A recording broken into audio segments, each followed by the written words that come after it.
मुझे लगता है कि अगर माननीय दिल्ली हाई कोर्ट ने अगर इस पर संज्ञान लिया है, अगर एलजी साहब ने संज्ञान लिया होता तो मुझे लगता है कि ये ज़रूरत नहीं पड़ती।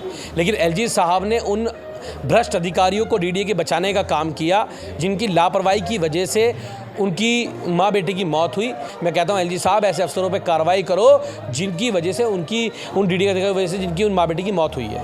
कि भारतीय जनता पार्टी का एक भी व्यक्ति उस नाले पर प्रोटेस्ट करने नहीं गया, आम आदमी पार्टी के दफ्तर पे नहीं गया, एमसीडी के सामने नहीं गया, तो आप समझ जाइए कि नाला डीडीए का था। इस वक्त मेरे साथ बातचीत करने के लिए कोंडली विधानसभा से विधायक कुलदीप कुमार जी हैं। सर, जो नाले में बच्चे और मां की मौत हो गई थी डूबने से, उस पर हाईकोर्ट में आज सुनवाई हुई है।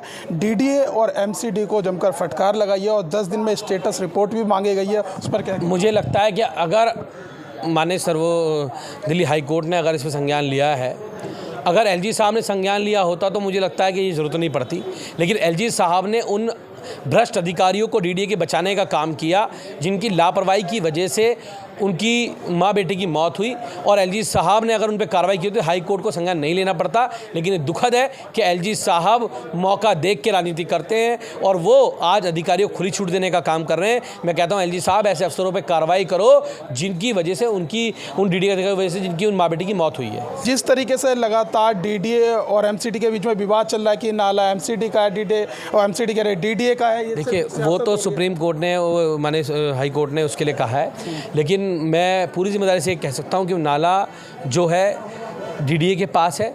और इसका सबसे बड़ा प्रमाण तो ये है कि भारतीय जनता पार्टी का एक भी व्यक्ति उस नाले पर प्रोटेस्ट करने नहीं गया, आम आदमी पार्टी के दफ्तर पे नहीं गया, एमसीडी के सामने नहीं गया, तो आप समझ जाइए कि नाला डीडीए का था। आज एलजी साहब ने अधिकारियों को बचाने की कोशिश कर रहे हैं लेकिन वो बच नहीं पाएंगे। सर, अभी तक कोई मुआवजे का ऐलान नहीं किया गया है। करना चाहिए एलजी साहब को, तुरंत प्रभाव में उन पीड़ित परिवार को मुआवजा देना चाहिए। मेरा उनसे निवेदन भी है और मैं कहता हूँ कि एलजी साहब कुछ ना कुछ आप इनसे ऊपर उठ के सोचिए, ऐसे अधिकारियों पर कार्रवाई करिए। सर, वेंडर वाला एक मुद्दा उठाया आज आपने, वो क्या? एलजी साहब गए थे दौरे करने के लिए और एलजी साहब ने एक बार में 400 लोगों को उजाड़ दिया। उजाड़ना बहुत आसान है एलजी साहब, बसाने की सीखिए। उन लोगों को आप वो लोन देते हो पहले, फिर उनका रेडी पटरी उजाड़ देते हो, कहाँ से लोन भरेंगे वो? तो 40-40 साल से वहाँ बैठे हुए हैं, उनको बसाने का प्रबंध कीजिए, उनको उजाड़ने का प्रबंध मत कीजिए। का मामला है सर ये मामला है भोगल का। तो देखिए, ये थे विधायक कुलदीप कुमार। फिलहाल इस वीडियो में बस इतना ही। बाकी खबर देखने के लिए देखते रहिए पॉलिटिशियंस इंडिया न्यूज़। धन्यवाद।